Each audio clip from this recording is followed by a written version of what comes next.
In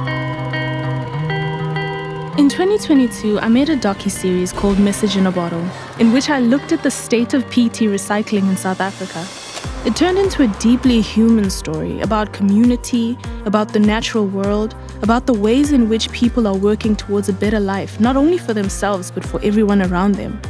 I was moved, motivated, and at times disturbed. I saw some incredible things and met some truly inspirational people. But I was left feeling that what I'd started wasn't complete. My exploration hadn't come full circle. Waste is such a huge problem, and the circular economy seems like such an intangible solution. Just how could I be a part of it? The world is complicated. We buy things, they come wrapped up in packaging like bottles, our PET, and liquid board packaging that makes it easy for us to consume. But then when we're finished, we don't care about the packaging, and we expect someone else to take care of it. There's a whole industry out there that knows we must do something about this waste problem. There are people who are designing products so they can be recycled. There are people who are collecting and sorting these recyclables. There are people buying these recyclables, and the money changing hands means that people can eat and communities can flourish. Then there are big plants that turn these recyclables back into raw material to make new packaging so the circle continues. So what about you and me? How do we fit in? I had started off on a great journey to find out. It began with a buyback center in Ladysmith. Buyback centers are the guys who pay waste collectors for the recyclables they collect in the area. This one was a family operation headed by Razia and her husband, Aslam.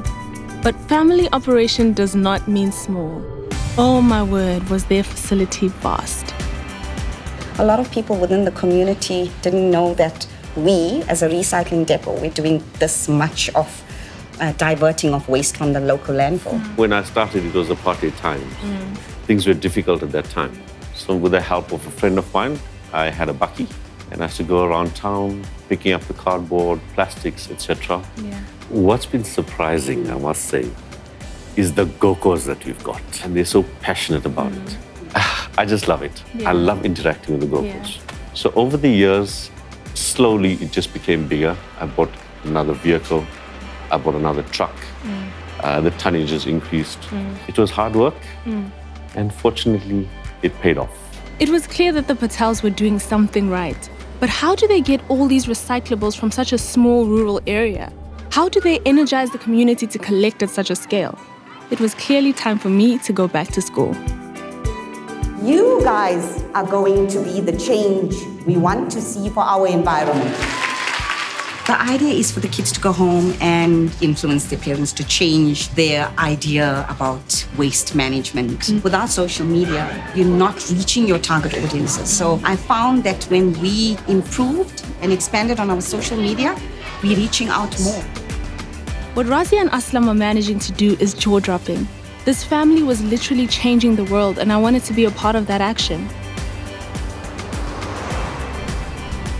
One thing is certain, nothing is obvious in the world I had just entered, and I was about to learn things I could never imagine.